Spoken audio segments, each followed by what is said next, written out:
The youth of the Nagaland believe that the agrarian allied sectors can give a real growth to the economy of the state. But the farmers continue to struggle due to the lack of fertile soil, but due to the shortage of yielding modern technologies and equipment, and lack of policy and ensure predetermined market price for the farmers.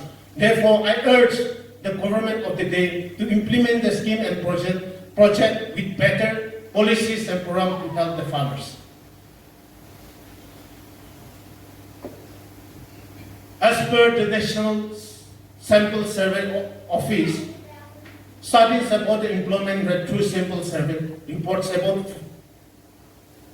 once every 5 years. As we were compared with 2004 and 2005 till 2010, during Manmohan Singh Prime Minister, as the report has clearly shows that due to the monsoon and early survey, because of the poor monsoon, it has shown that it has shown the highest rate in unemployment. But today, as Prime Minister Modi took over, till today, they have not shown about the National Sample Survey Office report. The report was not released officially by the Modi-led government. They have been hiding the report about the employment problem, about the reports.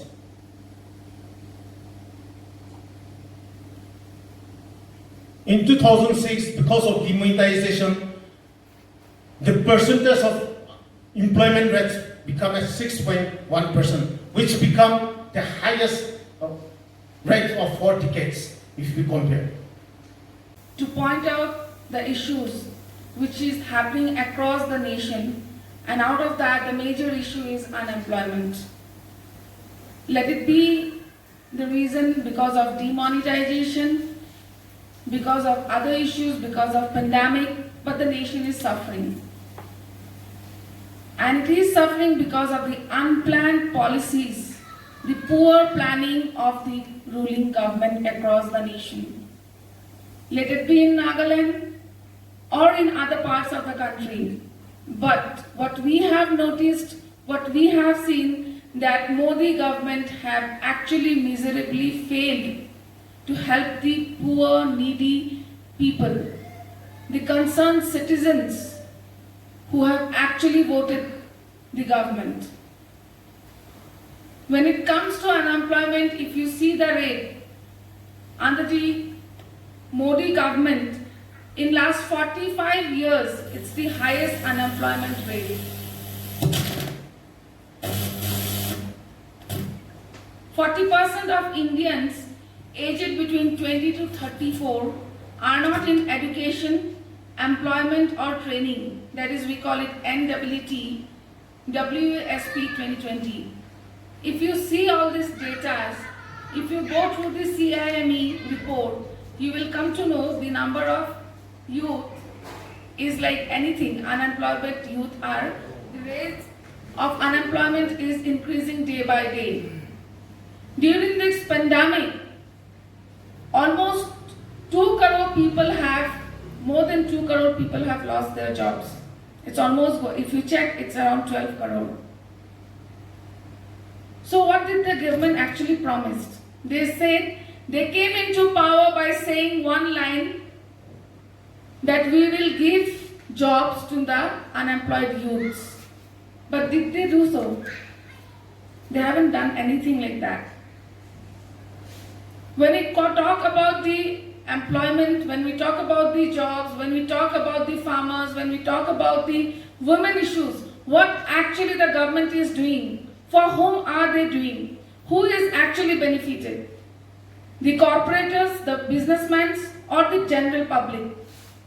This is a question that every youth, every citizen, every voter is asking.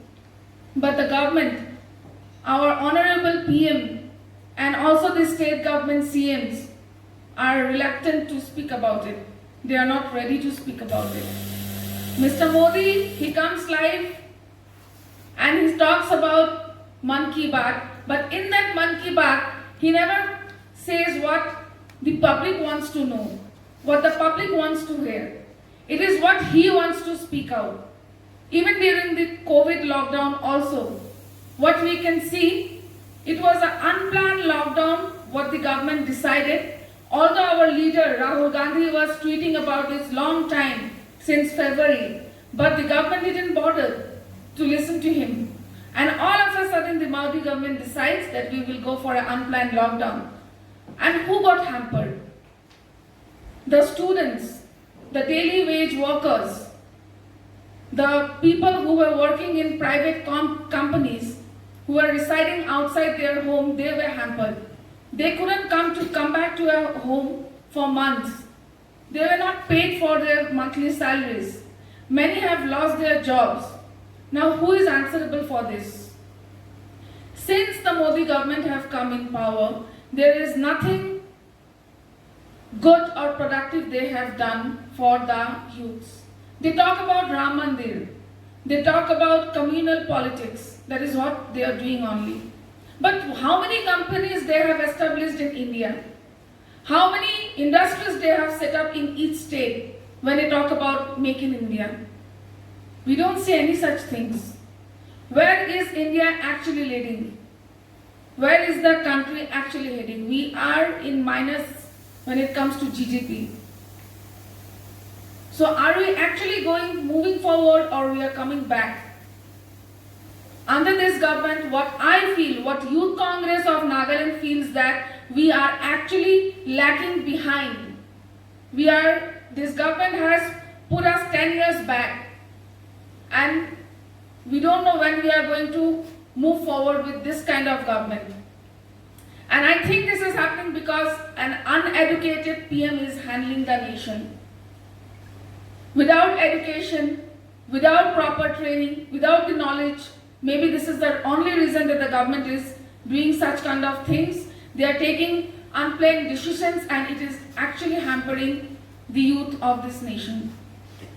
They talk about different Skill India schemes and what is actually happening. Are they able to deliver anything? Are they able to give jobs? How many people have got jobs under this scheme of Skill India? How many people are trained? They talk about Swachh Bharat. Is there any toilets installed from Dimapur to Kohima? Is there anything productive? Is there anything? What is the road condition of the Dimapur to Kohima road? What is the government doing? Nothing. 5 years back when I came here, it is same, and till date we are in the same road. What is the ruling government actually doing? What is the benefit of doing the coalition government in Nagaland? Who is actually benefited? Apart from the corporators, apart from Modiji's best friends, Ambani and Adani, nobody. Nobody is actually benefited. Through this media, friends, I would like to request all the youth of this nation that today the world is in crisis. The nation needs to speak out, especially for the future of this nation, because youths are the builder of this nation. Indian Youth Congress have launched a number that is 799-8799-854. I'm repeating once again, 799-8799-854. The unemployed rate in India is highest in the past 4 decades. According to NSSO report, which was leaked out, it is said that 6.1% of the unemployed youth were registered, which is highest in the 4 decades under Modi government. The Center for Monitoring Indian Economy, CMIE, also estimated that India has lost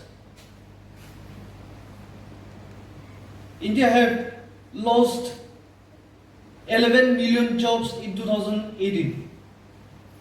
That is also under Modi government. Now, the question is, who will address all these issues? youth needs a good and a better jobs. Youth needs good governance. And when we talk about the students who graduates every year, thousands and thousands of students graduates every year. Is the country or the state prepared to provide sufficient enough job for all these graduating students? Coming back to our own respective states. Why is our Naga youth going out somewhere else in search of money jobs or any other jobs, call centers or whatever? Why should they have to go down to Delhi, Bangalore, Chennai, Kolkata, Goa, or whichever state it may be? Why should the government not take up the responsibility in handling all these issues, in creating sufficient and enough jobs for the youth? Why is that our state have to suffer by not creating the basic industries or factories which will create sufficient employment for the youth, who are called employed in India as per the Indian definition? A person working 8 hours a day, 273 days in a year, those people are termed as employed. Many of the people consider white collar jobs as employed. Totally wrong.